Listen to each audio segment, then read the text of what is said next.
तो हम लोगों ने कहा शिव को प्रणाम करने की कोशिश करिए। काहे कोशिश करिए? शिव को प्रणाम होता नहीं है, वो तो अपने काम के लिए, अपने मतलब के लिए हम लोग प्रणाम करते हैं। प्रणाम के लिए तो प्रणाम करते नहीं है। शिव के प्रति प्रेम हो, श्रद्धा हो, इसके लिए तो प्रणाम होता नहीं है। काम है, हमको मतलब है, तो प्रणाम तो करना ही पड़ेगा। क्या करें, कोई उपाय है? हम लोगों ने कहा शिव को प्रणाम करने के लिए प्रणाम करने की कोशिश करिए। अपनी बात छिपा लीजिए, वो बात खुद ब खुद पूरी हो जाएगी। कहिए मत, प्रणाम पहले करिए। यही 3 काम हम लोग कहते हैं करने को, यही 3 सूत्र हैं। और हमने तो जब शिव को गुरु माना था तो ये सूत्र भी नहीं थे, मात्र ख्याल था। मेरा गला देखिए, हम गले के बारे में बोल दिए ना, अब बीमारी शुरू हो गई। गजब चीज है, बीमारी का नाम लीजिए, बीमारी शुरू। जब मैंने शिव को गुरु माना था तो कोई सूत्र नहीं थे, मात्र इस बात पे मैं खड़ा रह गया कि शिव मेरे गुरु हैं और रहेंगे। इसके लिए जो नतीजा होगा, और बहुत नतीजा हुआ, हमने आपको सुनाया कहाँ?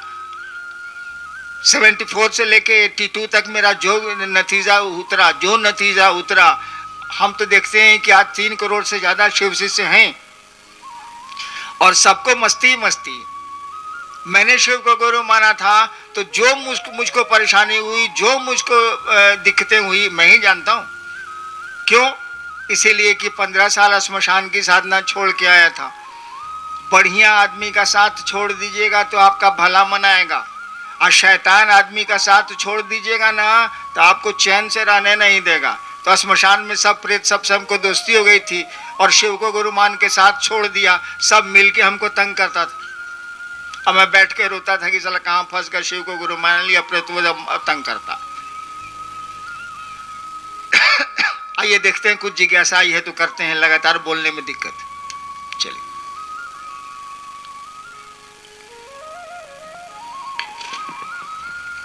शिव गुरु की शिष्यता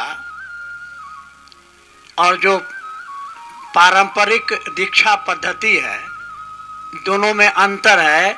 आपने लिखा है कि गुरु की दया ही दीक्षा है, जबकि पारंपरिक गुरु परंपरा में गुरु कान में मंत्र उंतर देते हैं। तो शिव शिष्यता में दीक्षा की क्या व्यवस्था है, इस पर प्रकाश डालने की कृपा की जाए। आपके ग्रंथों में भी दीक्षा शब्द की व्याख्या की गई है। हमारी किताबों में भी दीक्षा शब्द की व्याख्या की गई है, और लिखा गया है कि ऐसा ज्ञान, ऐसा दिया, ऐसा ज्ञान का दिया गुरु जलाते हैं जिससे शिष्य के पाप का क्षय होता है। इसको दीक्षा बोलते हैं। अंग्रेजी में बड़ा अच्छा है, हिंदी में तो समझने में थोड़ी दिक्कत होती है, अंग्रेजी में बहुत बढ़िया है। दीक्षा शब्द की अंग्रेजी होती है इनिशिएशन। दीक्षा शब्द की अंग्रेजी है इनिशिएशन। आप जानते हैं इनिशिएट, टू इनिशिएट का मानी होता है प्रारंभ करना, शुरू करना, टू इनिशिएट। और अंग्रेजी इसी से बना है, इनिशिएट से इनिशिएशन। यानी आध्यात्म की दुनिया में गुरु शिष्य के कदम जब बढ़ाते हैं अपनी दया, अपने आशीर्वाद, अपनी कृपा से, तो एक शुरुआत होती है ईश्वर की ओर चलने की। दिस इज कॉल्ड इनिशिएशन, प्रारंभ। इसी को बोलते हैं दीक्षा। दीयते ज्ञानम क्षीयते पापम, गुरु ज्ञान देते हैं और पाप का क्षय होता है। और दीक्षा कई तरह की होती है। प्रोफेसर साहब ने कहा ना कि वो कान में मंत्र देते हैं, ऐसा नहीं है। पहले के जमाने में शिष्य 200-200 किलोमीटर दूर रहते थे और गुरु कहीं और होते थे, और शक्तिपात दीक्षा होती थी, मेंटली दीक्षा दी जाती थी। अभी भी तो मेंटली ही दीक्षा दी जाती है। मंत्र दे देने से क्या होगा? मंत्र में चैतन्य तो गुरु को देना होगा ना। नक्शे पर आप बता दीजिए कि दिस इज बंगलोर, इससे क्या हो जाएगा?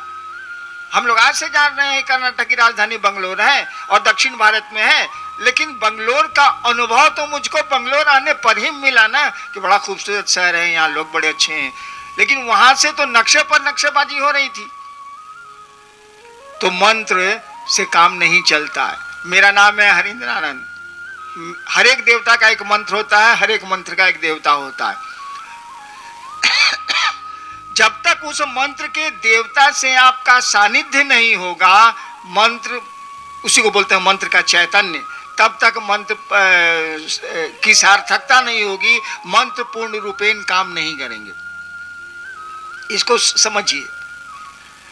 जैसे कोई आदमी आता है आपके पास, कोई आदमी वहां से आता है बिट्टू जी के पास, चाहे श्रवण जी के पास आता है और कहता है कि देखिए हम रांची से आए हैं, हरिंद्रानंद जी के साथ रहते हैं, हमारा पॉकेट कट गया है, हमको 200 रुपया दे दीजिएगा तो हम चले जाएंगे रांची। ये लोग कुछ नहीं बोलेगा, कुछ नहीं पूछेगा, 200 रुपया निकाल के दे दे। वो पायलट है, उसको 1.5 लाख तनख्वाह मिलता है, दे देगा 200 रुपया। श्रवण जी के पास भी महादेव की कृपा से कुछ पैसे तुम्हें ही 200 रुपया दे देगा। मेरे नाम पर इन लोगों ने 200 रुपये दे दिए, कुछ नहीं पूछा कैसे जानते हैं हरिनारायण जी को, बल्कि चाय पिला देंगे, कुछ नहीं पूछा। लेकिन वही आदमी आके कहे कि हम रांची से आए हैं, हरिनारायण जी ने हमको भेजा है, हमको 20,000 रुपये की जरूरत है, तब कहेंगे बैठिए।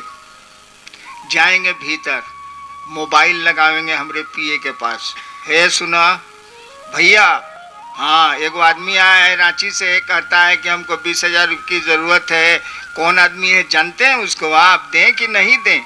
देखिए रुक गए ना आप, मेरे नाम पर 200 रुपया दे दिया और 20,000 में रुक गए ना आप, मेरी जरूरत पड़ गई ना आपको। ठीक यही है मंत्र, नाम से काम चल जाएगा, लेकिन ज्यादा बड़ा काम होगा तब उस आदमी से काम लेना होगा जिसका नाम है वो। तो शिव शिष्यता में दीक्षा मात्र आपकी ये सोच है, मात्र आपका यह विचार है कि शिव मेरे गुरु हैं, इस सोच पर अगर खड़े हैं आप, तो उस शिव की, उस गुरु की ऊर्जा आप में प्रवेश करेगी और आपका धीरे धीरे उन्नयन होगा। You will get progress towards spiritualism. Next. ये गुरु भाई ने जानना चाहा कि शिव को गुरु बनाने के लिए खान पान की वर्जना क्यों नहीं है।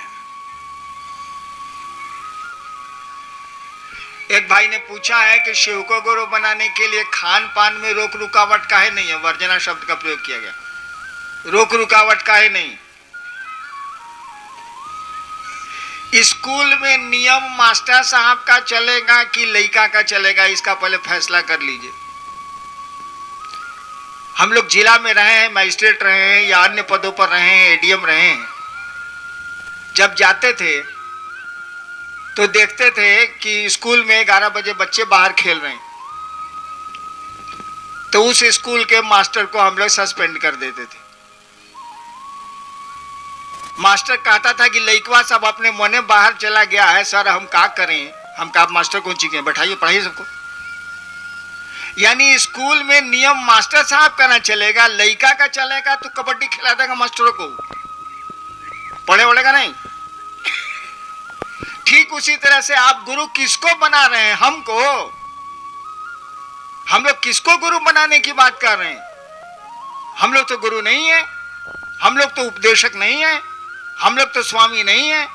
जो है सो शिव है, वो महादेव है। तो बताइए वह ईश्वर किसको रोकेगा, किसको परमिशन देगा, कि कौन उसका पराया है, जो बता दीजिए तो जरा। समुद्र में रहने वाले मछुआरे भी शिव के हैं, सब्जियों पर पलने वाले लोग भी शिव के हैं। मैंने देखा है जब बाढ़ आती है, इस इलाके में पता नहीं कम आती है, बिहार वगैरह में जब बाढ़ आती है तो गांव देहात के लोग, सरकार की सहायता देर से पहुंचती है, गांव देहात के लोग रेलवे लाइन पर परिवार को लेकर चले जाते हैं। मछली खाने वाले का शिव नहीं है क्या? सब्जी खाने वाले का ही शिव है क्या? गाय का शिव है क्या? बाघ का शिव नहीं है? सबका तो है ना भाई। वही शिव जगत का गुरु है। जगत गुरु का मानी होता है, जगत के एक एक आदमी को ही हैज द फ्रीडम, उसको स्वतंत्रता है टू बी हिज डिसाइपल। जगत के एक एक आदमी को यह स्वतंत्रता है कि वो शिव को अपना गुरु बनाए, क्योंकि शिव जगत गुरु है। आपकी किताबें कहती हैं जगत गुरु नमस्तुभ्यम, हे शिव गुरु तुमको, जगत गुरु तुमको प्रणाम है। तो जगत में तो सारे लोग रहते हैं ना भाई साहब, वो मछलियां खाते हों, समुद्री जानवरों पर अपना जीवन पालते हों या सब्जियां खाते हों, सबका है। शिव तो सब, शिव के तो सभी ठीक है, हमारा शिव नहीं है इसीलिए कि हमारी तो बीवी है, बच्चे हैं, पद है, प्रतिष्ठा है, गाड़ी है, घर है, मकान है, लेकिन शिव के तो हम जरूर हैं। हमारा शिव नहीं हो सकता है लेकिन शिव के तो हम जरूर हैं। अगर शिव के नहीं है तो हम है ही नहीं, कुछ हो ही नहीं सकता। वो ईश्वर है, पूरी सृष्टि उसी की है। तो जगत गुरु जब शिव होगा तो खान पान में क्या, कपड़े लत्ते और गरीबी अमीरी, जात पात धर्म कहीं आप वर्जना